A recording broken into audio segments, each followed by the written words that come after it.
গাজায় যুদ্ধবিরতির নতুন প্রস্তাব দিয়েছে ইসরায়েল। সোমবার দুই মধ্যস্থতাকারী দেশ কাতার ও মিশরের মাধ্যমে হামাসের কাছে প্রস্তাব পাঠানো হয়।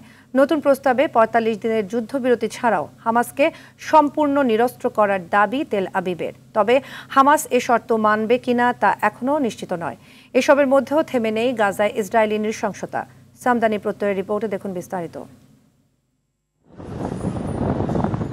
ফিলিস্তিনের অবরুদ্ধ গাজা উপত্যকায় ১৮ মাস ধরে চলছে ইসরায়েলি আগ্রাসন। ৫১,০০০ ফিলিস্তিনির প্রাণ ঝরিয়েও মন ভরছে না নেতানিয়াহু প্রশাসনের। গেল ১৯ জানুয়ারি গাজায় যুদ্ধবিরতিতে সম্মত হলেও নানা অজুহাতে চুক্তি ভেঙে পুনরায় হামলা শুরু করে ইসরায়েল।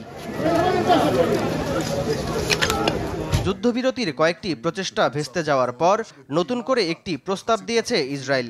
মধ্যস্থতাকারী দুদেশ মিশর ও কাতারের মাধ্যমে পাঠানো ইসরায়েলের নতুন প্রস্তাবে হামাসের কাছে জিম্মি ১১ জনের মুক্তি, ৪৫ দিনের যুদ্ধবিরতি সহ হামাসকে সম্পূর্ণ নিরস্ত্র করার কথা বলা হয়েছে।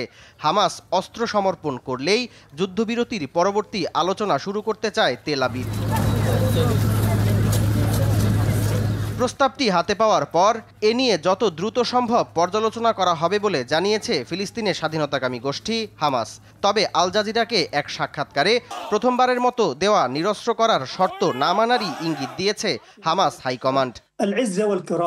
আত্মসমর্পণ কোনো ভালো বিকল্প নয়। আমরা আমাদের জনগণের ইচ্ছে শক্তিকে ভেঙে দিতে পারি না। যতক্ষণ দখলদারিত্ব থাকবে ততক্ষণ প্রতিরোধ অব্যাহত থাকবে।